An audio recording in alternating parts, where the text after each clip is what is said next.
আমার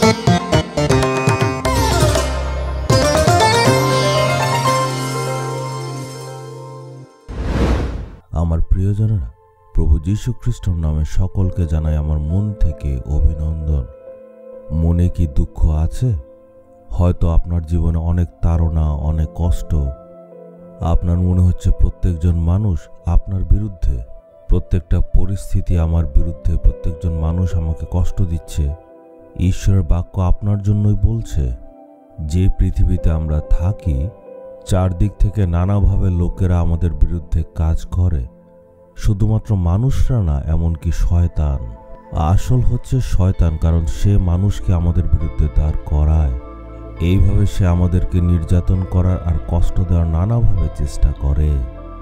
আপনার ঘরে, যেখানে কাজ করেন, যেখানে ব্যবসা করেন, আপনি যেই সমাজে থাকেন, সেখানে এই সব জায়গাতে শয়তান আপনার কাজকে বন্ধ করে, সফলতা বন্ধ করে।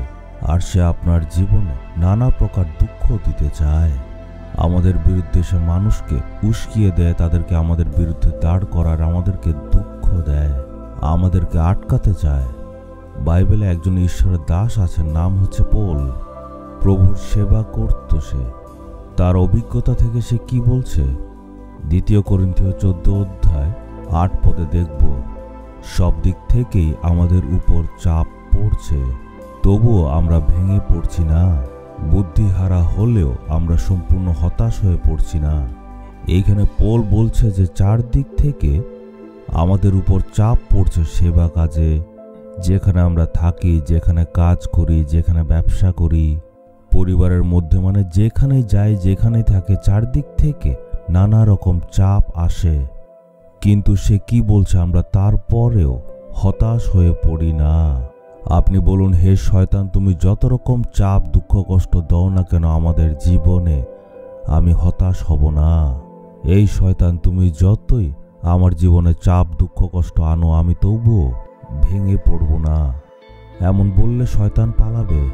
চারদিক থেকে তো নানা রকম চাপ আসে সেবা কাজে, যেই জায়গাতে আপনি কাজ করেন, যেই জায়গাতে আপনি ব্যবসা করছেন, বা আপনার পরিবারের শয়তান নানা রকম কষ্ট দেয়।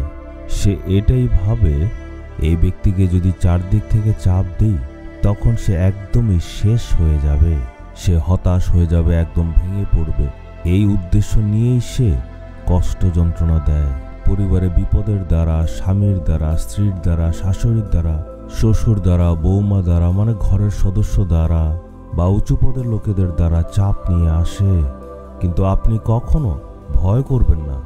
যখন শয়তান সব দিক থেকে চাপ আনে আর আমাদের হারানোর চেষ্টা করে, তখন কি বলবেন, এই শয়তান, তুমি আমার জীবনে সব দিক থেকে নানা প্রকার চাপ আর কষ্ট নিয়ে এসছো, কিন্তু এত চাপ, এত যন্ত্রণার পরেও আমি হতাশ হব না।